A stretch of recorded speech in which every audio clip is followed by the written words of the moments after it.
purging swarms of enemy ranks with incandescent firestorms unleashed from their pyroblasters. Infernus Marines ensure no foe escapes their fiery wrath. In this video, we'll be showing you how to paint one of these ruthless Infernus Marines in the colours of the mighty Ultramarines. If you're new to painting, you can check out the Citadel Colour Painting Essentials videos to learn all about painting Warhammer. The paints you'll need to follow along with this guide are listed on screen now. These are the colours included in the Warhammer 40,000 paint and tool set, plus some optional extras to add some awesome effects to your miniature. Also on screen now is any additional equipment we've used in this guide. This includes brushes and mediums. However, feel free to use whatever brushes you're most comfortable with. And if you don't have mediums at home, you could use water instead. The first thing we need to do is undercoat the miniature. And for this, we've used the aptly named Macragge Blue. This gives us a great head start on the armour. You'll also need a pot of Macragge Blue to hand, as it'll help us tidy up any mistakes later on. So for the first base coat, we'll be using Abaddon Black to paint the black details. This includes the undersuit and the gun casing, as well as any pouches on the miniature too. Abaddon Black is a base paint, so we need to thin it down with some water on our palette, then apply it to the miniature in a few thin layers. Doing this avoids clogging up all that awesome detail. Take your time and be as neat as you can, but don't worry if you make any mistakes, just thin down some Macragge Blue and use that to tidy back up. Now you can see there are some rocks on the base of this miniature, and for these we're going to paint them using Corax White. This might seem a little bit bright, but we'll be adding a wash over it later, which will really tie everything back together. We'd recommend using something like a medium layer brush here. This is because it's small enough to help us be neat, but it's also larger so that we can paint a little bit quicker. Corax White is again a base paint, so we need to thin it down and apply a few layers. You'll probably want 2 to 3 coats to cover over that blue undercoat. Now for all the metallic details, we'll paint these using Balthasar Gold. You might want to switch to a small layer brush here, as this will give us a little bit more control over those more tricky to reach areas. Balthasar Gold is a metallic base paint, but we treat it just like the other base paints, thinning it down and applying a few layers. Be careful not to thin it down too much, as you'll find it'll separate when you apply it to the miniature. Now don't forget, we're painting just using the paints from the Warhammer 40,000 paints and tools set, but if you'd like to add in any extras anywhere, please feel free to do so.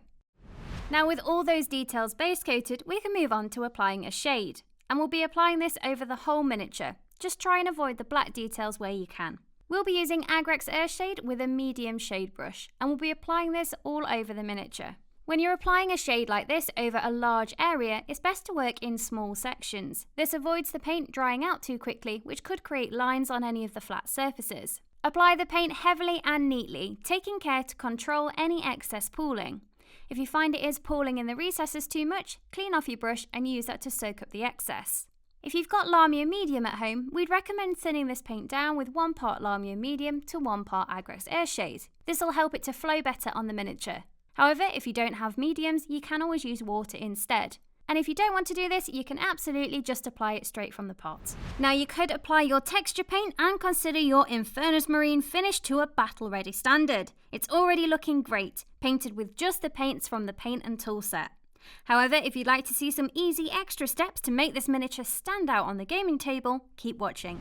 Now to add some variety to those metallics, we're going to add in Leadbelcher next. This is a silver base paint, and this will help to really add some more interest to the miniature. We'll be using this to paint various silver details. It's really up to you which parts you want to pick out. However, if you're ever unsure of where to place certain colours, Games Workshop has loads of images and reference material to help you. When you've finished using metallic paints, it's always a good idea to change your paint water.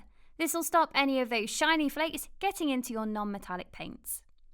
Next, we'll be painting the eye lenses, and we'll use Mephiston Red for these. Again, thin it down on your palette and apply a couple of layers. However, if you make any mistakes, don't worry, just thin down some Macragge Blue and use that to tidy back up. Painting eye lenses can be quite tricky, so make sure you've got a really stable painting position. If you're able to, it might also help to hold your breath. This will just make you even steadier. Now we'll add a wash over those 2 details we've just painted. So we'll be using Nuln Oil over the silver and the red. This is a nice subtle shade which will help to really tie everything together.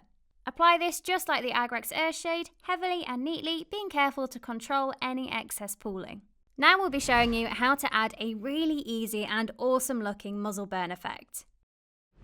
So to start off with, we'll be using Drakenhof Nightshade and applying that to one end of the muzzle. While that's still wet, we'll then apply Druchii Violet to the middle, making sure to dab the brush over the areas where the two paints meet. This will help to blend them together. And again, while the Druchii Violet's still wet, we'll add Agrax Earthshade to the other end of the muzzle. Make sure to blend them while they're still wet, and this will create a really easy gradient.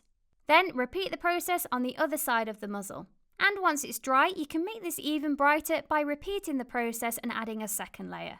And as always with shades, just be careful to control any excess pooling. Make sure you give these paints plenty of time to dry. If we start to move the paint around while it's drying, this could create texture on the miniature, and we want to avoid this where possible. Once those three are dry, you can see we've got this awesome looking effect in no time at all. And the last thing we're going to do is an edge highlight of Calgar Blue. Now when you're edge highlighting, it's entirely up to you how much or how little of this you want to do. You could take your time working your way around the miniature, picking out every single edge. Or you could choose to just paint the most prominent details.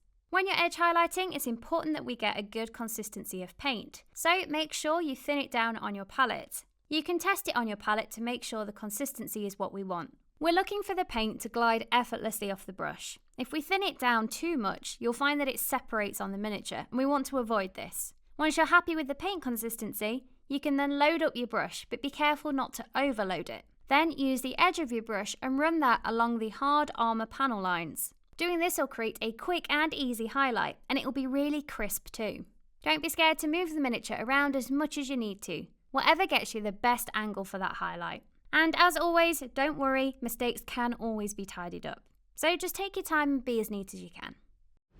And there we are, your fiery Infernus Marine is complete, ready to unleash that burning Promethium at the enemy, frying that Xenos filth to a crisp on the tabletop. We've applied transfers to our model, and we've based it using a technical paint called Armageddon Dust. You can check out our video all about technical paints to learn more about them. For more tutorials, tips and tricks, head on over to citadelcolour.com or check out your local Warhammer store where our amazing staff will be more than happy to help.